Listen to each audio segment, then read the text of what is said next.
is Liliana Rios. I'm a board-certified nephrologist and a board-certified internal medicine doctor. I work in the Rio Grande Valley area. I was a first-line provider during the COVID pandemic, meaning I was in the front lines, going to all the intensive care units and hospitals during the worst time of the pandemic. Cirrhosis, the liver disease, which now we have a lot because back many years ago, the way to cirrhosis was either hepatitis or alcohol intake. And now there is a new epidemic happened that is called fatty liver. And fatty liver doesn't only come from fat, it comes from eating processed food. And if the body doesn't have how to process, it goes to your liver and it starts damaging. And 10 years later, you have cirrhosis. And cirrhosis is when the liver is burnt out.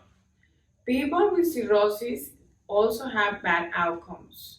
But not at the beginning of the stages of the liver disease. It was when they were really advanced cirrhosis, almost ready to get a liver transplant, or when the cirrhosis was already established, they didn't do well.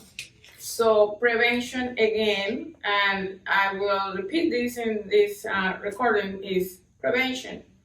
Try to go to natural eating.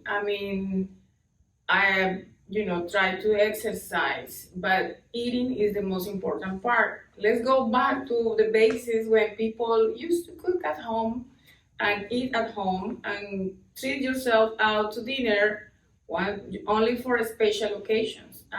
Or at some point, get yourself more acquainted of reading the labels of what you're buying, and avoid everything with starches like corn syrup, everything that is zero on it. The body doesn't have a ways to eliminate it. It doesn't have the enzymes. So it will damage your liver. It will get you to fatty liver, not because you are eating the fat per se, because that's a common, it's a myth, I guess. Every time that somebody goes to my office, I have fatty liver, but look, I'm slim and I don't eat fat. So I had to start explaining what is the process to the current epidemic, fatty liver, processed food. Because cirrhosis really got a bad outcome. They really didn't make it. They went to ICU, got intubated, and deteriorated in front of our eyes and died.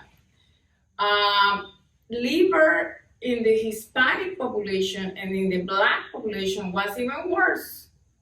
We don't know why, but that was like a bad real situation. Because when you have the counterpart, the other white people with liver disease, somehow they were bad, but not as the Black and Hispanic population. So.